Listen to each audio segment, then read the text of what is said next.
Hello, this is Sergio. Magandang umaga po sa inyo at magandang gabi. Kamusta po kayo, mga kababayan?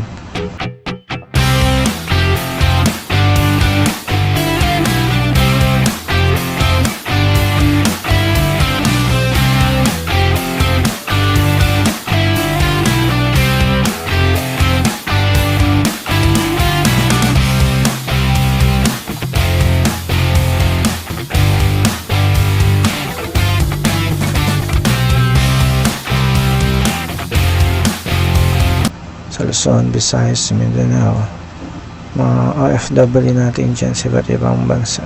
Kamusta po? Meron po akong isa ditong balita na sabi si Amy Marcos ay nakikiusap sa kanyang kapatid.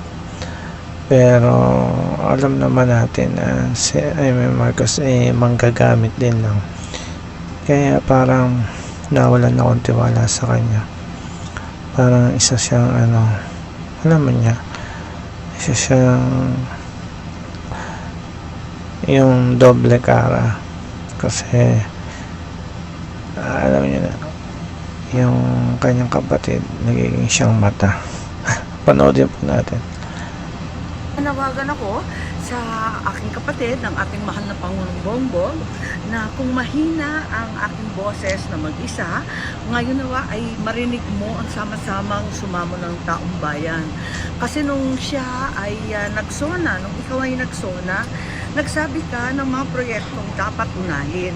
Ngayon sinusuway ka na ng mga ilang tao na akala mo siguro makakabuti para sa atin at para sa bayan. Pero nakita naman natin na eto nga at nakikiusap ako na sana pakitutukan mo ang issue ng pondo at ng budget at ipaalala na ang pakikialam ng mga mambabatas sa departamento at mga sangay ng gobyerno ay labag sa batas at labag sa konsensya ng tao.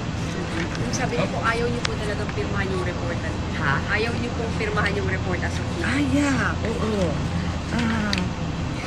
Sinisiguro ko sa taong bayan na hindi ako kailanman pumirma ng anumang papel hinggil sa budget ng 2025 o sa BICAM report na yan na nagsusulong na magbawas ng pera sa mga lehitimong proyekto. Paano ko naman pipirmahan ang blankong papel?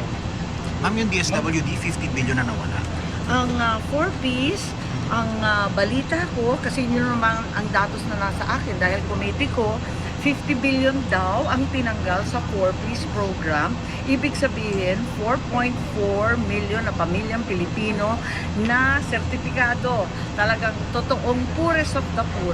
Walang matatanggap. Walang tulong sa pagkain, sa pag-aaral ng anak, sa gamot, at sa anumang pangangailangan. Zero sila.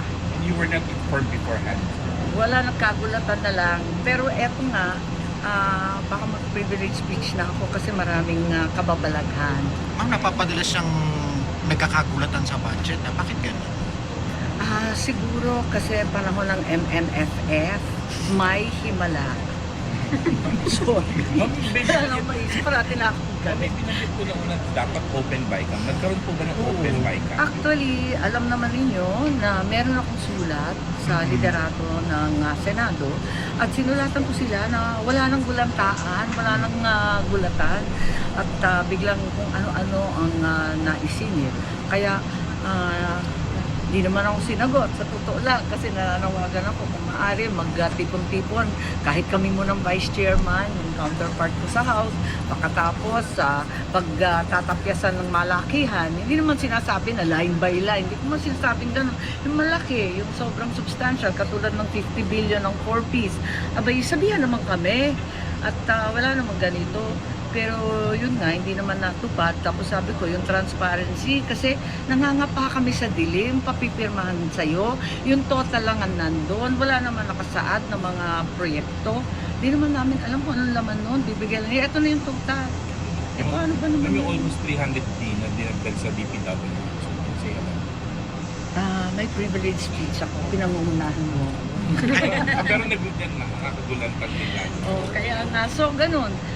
Ayoko na, dalam-dala na ako sa nangyari at ayoko na maulit. Hindi na ako pipirma o mamimigay ng e-signature o anuman. Pag kulang-kulang, blanco, walang paliwanag, wag na natin patulan. Ma'am, question niya sa Supreme Court ang issue. Sa ngayon, wala pang basehan pagkat hindi pa siya batas, hindi pa napipirmahan, hindi pa nga enrolled bill. So hanggat matapos yan, siguro ang tanging panawagan na lamang ay suriin ng maigi ng ating Pangulo at siya na lang ang magutos na ibalik yan. Kahit magtrabaho kami ng Pasko, walang problema, wala namang Pasko ang mahihirap eh. Abay, ano ba naman magtrabaho kami? Ma'am, i-recall yung BICAM report. Bababawiin niya yung BICAM. Pwede naman pakiusapan na, ibalik mo muna. Ilang beses na nangyari yan. Poco Levy, ilang beses. Yung Endo Bill, ilang beses, pabalik-balik. Yung Seaman, ayun, pinaka-recent, nakailang beses ba yun? Di dapat ganun din, mas lalo yung budget. Pwede naman line by line. Kasi hanggang ngayon, hindi ko pa talaga alam kung ano yung mga numerong involved. Ang pag binito ba ng presidente, pwedeng ibalik sa NEP level or zero na? Hindi pa naman niya pinipirmahan eh. Pwede pa talaga Pwede pa ayusin. Habulin pa sa BICAM. Pakiusapan ng lahat na talagang ibalik yung makabuluhang mga project na kinakailangan ng tao. Sa ngayon ba, hindi na pag-uusapan na i-reconsider yung budget, yung ratification? Nagtataka nga ako, ang petsa ngayon, December 16. Ang pagkaalam ko, yung makapal na libro, no? Laki-laki ng librong yun eh. 4 days para in-print. Ayan. Ang pahiwatig ng palasyo, December 20, pipirmahan na. Paano pipirmahan? Hindi pa tapos. Hindi pa na-encode lahat. Hindi ko alam, may himala ulit.